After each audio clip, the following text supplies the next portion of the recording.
इतनी प्राचीन भाषा का यूज आज सिर्फ पूजा, धर्म कार्य और सिर्फ मंत्रों के लिए ही होता है। 7,000 साल से ज़्यादा पुरानी ये भाषा क्यों आज मानो तो जैसे खत्म ही हो गई? क्या है इसकी वजह? क्यों हम अपने रूट्स को ही भूल गए?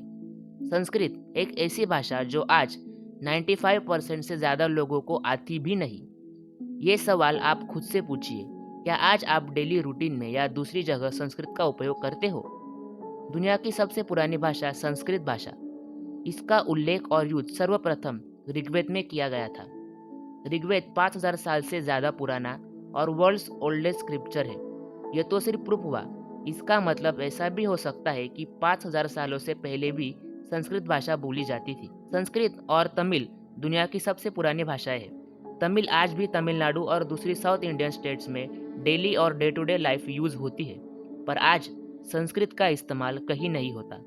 आज के डेट को इंग्लिश लैंग्वेज में टोटल 1,70,000 वर्ड्स है। अरेबिक लैंग्वेज में 1,12,00,000 वर्ड्स है। और आप यकीन करो या ना करो, संस्कृत में आज की डेट में 102.78 बिलियन यानी 100 करोड़ से ज़्यादा शब्द है। संस्कृत में एक शब्द के समान अर्थों वाले कई शब्द हैं, जैसे कि गणेश जी के 108 नाम हैं, वैसे ही श्री कृष्ण जी के अलग 108 नाम हैं। इसका मतलब सिर्फ दो शब्दों के लिए अलग से 216 शब्द संस्कृत भाषा में है। और इतनी डाइवर्स भाषा को आज हम भूल गए। ऐसा होने की बहुत सारी वजहें हो सकती है, जैसे कि संस्कृत भाषा कन्वर्ट हो गई प्राकृत भाषाओं में, मतलब आदि संस्कृत और आदि दूसरी भाषाएं, और धीरे धीरे लोकल लैंग्वेजेस इंट्रोड्यूस हुई। तमिल, तेलुगु, कन्नड़ा, मलयालम, मराठी, हिंदी, बंगाली, ओडिया, और इन्हीं लैंग्वेजेस को लोग बोलने लगे और डेली कन्वर्सेशन में यूज करने लगे। और संस्कृत डिक्लाइन का एक मेजर रीज़न है इन्वेडर्स, लूटर्स, जैसे कि मुगल, पोर्तुगीज, ब्रिटिशर्स।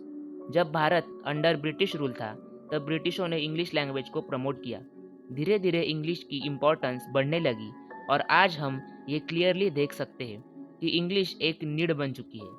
और इंग्लिश खुद तो बढ़ी, पर लोकल लैंग्वेजेस में भी इंग्लिश को हमने घुसा दिया। ऐसे बहुत सारे वर्ड्स हैं। जो इंग्लिश फ्लुएंटली बोलता है वो कूल है, उसकी क्लास है, स्टैंडर्ड हाई है। जिसको इंग्लिश नहीं आती वो अनकूल, गंवार या सड़क छाप है। ये हम क्यों भूल गए कि इंग्लिश सिर्फ एक लैंग्वेज है?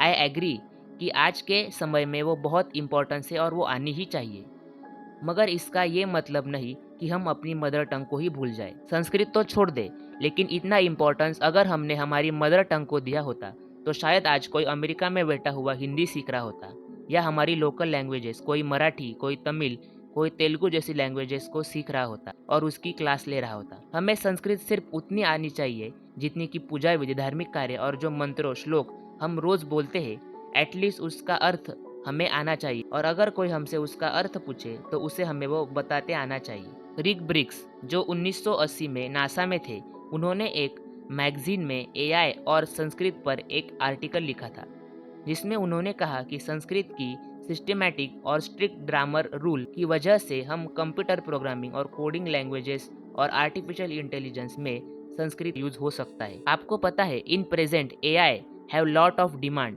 अगर संस्कृत का यूज एआई में होगा तो लोग ज़्यादा से ज़्यादा संस्कृत सीखेंगे। संस्कृत सब्जेक्ट बहुत सारी स्कूल में आज भी नहीं सिखाई जाती, वो इंट्रोड्यूस होंगी। टीचर्स की रिक्वायरमेंट बढ़ेगी। इनडायरेक्टली संस्कृत का इम्पोर्टेंस वापस से बढ़ेगा और स्कूल में संस्कृत एक कंपलसरी, नॉट ऑप्शनल सब्जेक्ट बनेगा।